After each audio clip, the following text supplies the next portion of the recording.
I just made a video last week talking about how weird it felt to think that Assassin's Creed Odyssey is over 5 years old, but what feels even weirder is as of today, February 15th, Far Cry New Dawn is exactly 5 years old. I hate to keep making you guys feel old like this, but it's just so trippy to think about. Like in my mind, it feels like 2 or 3 years since this game came out, not half a decade. But like I did for Far Cry 4 when it turned 9 years old, I wanted to quickly revisit New Dawn for its 5-year birthday and look back on the game with a different perspective, with it now being 5 years old. But Far Cry New Dawn is a very mixed bag for a lot of people, including myself. In fact, when I ranked all the Far Cry games over 2 years ago, I said this was my least favorite Far Cry game. And 2 years later, I still think that, but I never thought by any means this game was awful. I don't think any of the Far Cry games are actually bad. Some are certainly a lot better than others,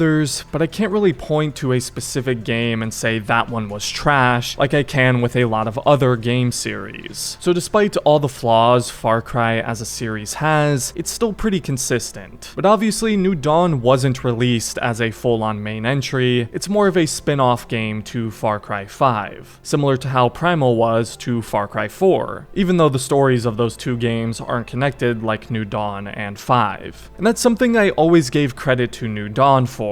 Personally, I'm someone who likes when these games feel connected and build off of or continue each other's stories, and New Dawn is really the only true sequel in the entire Far Cry series, unless you count those spin-offs for the original game. So I do appreciate that, and when you consider this game came out less than a year after Far Cry 5, it's easy to see why the game is so short and may feel a bit rushed in some areas. It was developed by Ubisoft Montreal as well, who also did Far Cry 5, so it seems right after they finished Far Cry 5, they got right to work on New Dawn. The game is only about 10 to 12 hours long, and the world size is only a small portion of Far Cry 5's map. So as a result, Ubisoft released the game at $40. It's basically a glorified DLC, especially when you consider that Ubisoft has since released actual DLCs for $40, like AC Valhalla's Dawn of Ragnarok. A lot of people say they should have just released New Dawn as a DLC to Far Cry 5 and it would have been better received, which is a fair point. I do think people would have been more receptive and forgiving of the game's shortcomings if it was just a DLC, but at the same time, this is still a bit too large to be a DLC,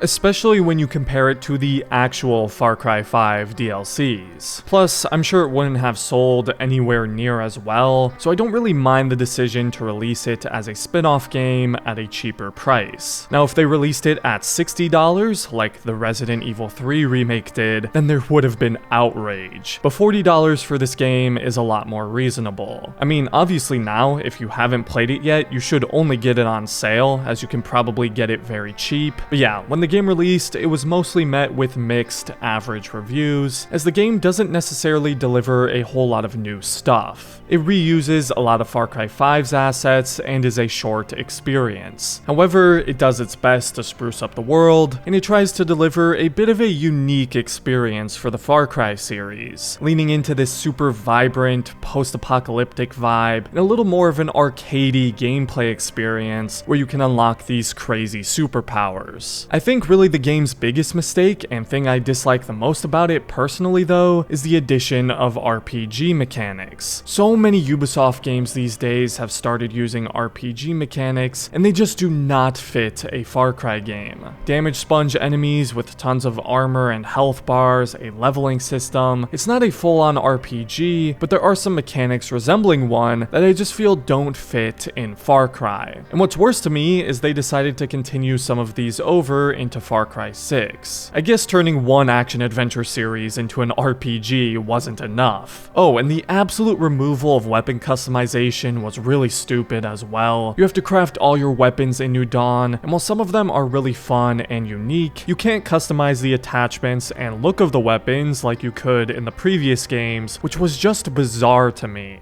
As for the world, New Dawn takes a chunk of Far Cry 5's map and has undergone what the developers described as a super super bloom. After the bombs decimated Hope County, nature has started to take back control and seems to have overcorrected, as everything is very vibrant and pink. There's a lot of pink in this game. But apparently some people at Ubisoft had been wanting to create a post-apocalyptic Far Cry game for a long time, and the ending of Far Cry 5 presented the perfect opportunity. Only they didn't want to make it a bleak and dark post-apocalyptic game, as they felt that had become too cliche. But I don't know, a bleak, gritty, post-apocalyptic Far Cry game actually sounds pretty cool to me, but maybe that's just me. I do understand the desire to avoid that though, as there are already plenty of games like that. A lot of them are some really good games though. As for the story, this game takes place 17 years after Far Cry 5's ending, and while you do play as a new character, the security captain, there are still plenty of returning characters and callbacks to Far Cry 5. The deputy is Joseph's judge, which I thought was really cool. You see some of your old allies from the previous game, and of course the most important returning character, Joseph Seed, who's trying to atone and redeem himself. I think the parts focused around Joseph are the best parts of the story, while the rest feels very, well, not great. I'm not a fan of Mickey and Lou as antagonists. They feel really over the top, like cartoon villains, and they really don't stack up to the other titans the series is so well known for. The story was alright, but regardless, I do appreciate that it gives a proper follow-up and conclusion to Far Cry 5's story that ended on a massive cliffhanger, regardless of which one you chose. One of the few positive additions to New Dawn for me were the expedition missions, where you get to head to these all-new locations and do some stealth and combat. Those were a lot of fun and allowed for a much-needed change in environment from Hope County. The superpowers are pretty fun, even if they're not realistic in the slightest, but Far Cry has long since been established as unrealistic anyway. And at least the powers allow for a bit of fun and give something unique to New Dawn that no other Far Cry game has. Stealth in this game is still broken though. Enemies in this game literally hear everything. It's ridiculous. I do love the takedown animations though. But all in all, how has the game aged in 5 years? As you can imagine, pretty well. The graphics hold up, obviously. I still think Far Cry 5 looked better visually, but maybe that has to do with the look of the open world. And I think the best way to experience this game is in co-op. For all of the modern Far Cry games' faults, they are really great games to play co-op with some friends on, just for some stupid, ridiculous fun.